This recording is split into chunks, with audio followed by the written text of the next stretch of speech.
Today, we're doing something a little different. This isn't just a story. We're cracking open a classified case file to piece together what happened back in 1873, an event that, well, it pretty much threw the laws of reality right out the window. This question, it comes straight from the lead investigator's own notes, and man, does it set the stage.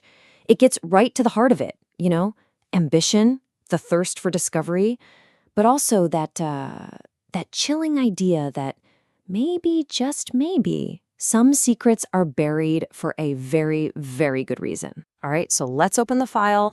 The year is 1873. We're in the middle of nowhere, Arizona territory, at this remote archaeological dig. It's led by a guy named Professor Elias Thorne. Super brilliant, but also kind of obsessive. He was digging for his big break, something to put him in the history books. And boy, did he find it. He found something that, by all accounts, simply should not exist. Okay, so what they found was a total fundamental violation of geology. I mean, think about it like this. Rock layers are like a timeline, right? Oldest stuff on the bottom, newest stuff on top.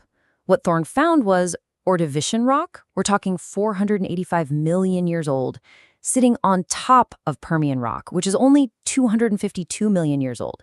That's just not how it works. It's not just weird, it's impossible. The timeline was written completely backwards. And Thorne, he figured it out pretty fast. This wasn't some geological freak accident. No way. As he put it himself, the sequence is not merely unconformable. It is purposeful. Chilling, right? He believed it was engineered, that someone or something put it there deliberately. And right at the heart of this geological crime scene was the artifact itself. And get this, it wasn't rock, it wasn't metal, they had no idea what it was. It was just this monolithic band of pure black material, so dark it felt like it was drinking the light around it. And if you looked closely, its surface was covered in these microscopic, perfectly geometric ridges, repeating over and over again. This thing wasn't natural. It was manufactured. It was technology. Okay, so now we get to section 2 of the file, the hum and the fear. Because this artifact, it wasn't just some inert object sitting in the dirt. Oh no. The second it was dug up, it started doing things. It started having this really disturbing effect on everyone and everything at the dig site. The reports show it started small and then just escalated. First, there was this low, persistent hum that nobody could place, a sound that just got into your head and wouldn't leave. Then, their equipment started going haywire, compasses just spinning wildly, chronometers totally malfunctioning. And then came the psychological effects. Severe, crippling paranoia and vivid, horrible nightmares. On top of all that, random temperature spikes, and yes, it could cause direct physical harm. And the human cost was getting real, fast. The case file highlights one crew member, a guy named Jenkins. He went 2 full days without any sleep at all, just tormented by that hum and the nightmares. You can just imagine it, right? The whole dig site was turning into this psychological pressure cooker, all because of this thing they'd pulled out of the ground. And then the threat went from psychological to brutally physical. Another crewman, Holloway, he accidentally made direct contact with the artifact. It didn't just burn him, it branded him. The report describes the wounds as geometry turned into agony.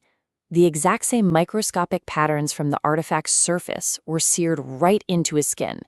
It was like it was trying to write its own code onto his very flesh. So, of course, word starts to get out. And this brings us to section 3 of the file, a warning from the past. The situation at the dig site gets complicated. Suddenly, it's not just a scientific expedition anymore. It becomes this tense standoff between 3 different groups, and they all want different things from the artifact. So on one side, you've got Dr. Thorne. He's all about science. His goal? Understand it, document it. His method? Pure observation. Then in comes Agent Vance, a Pinkerton. He's the government. His objective is simple, secure and contain. His method? Control and force. And finally, you have Kenji, a local tribal elder. He represents ancestral knowledge, and his goal is completely different. Warn everyone and just avoid it. His method is through stories and ritual. Science, power, and wisdom, all about to collide. And Kanji drops this absolute bombshell on Agent Vance. He tells him, "You are not the first to try and move it." Just, wow. He's saying this has all happened before. Other people and other times found this thing, they tried to control it, just like Vance wanted to, and every single time they were destroyed. This wasn't some amazing new discovery. It was a nightmare, stuck on repeat. And Kanji's warnings came with a very specific, very terrifying name: skinwalkers.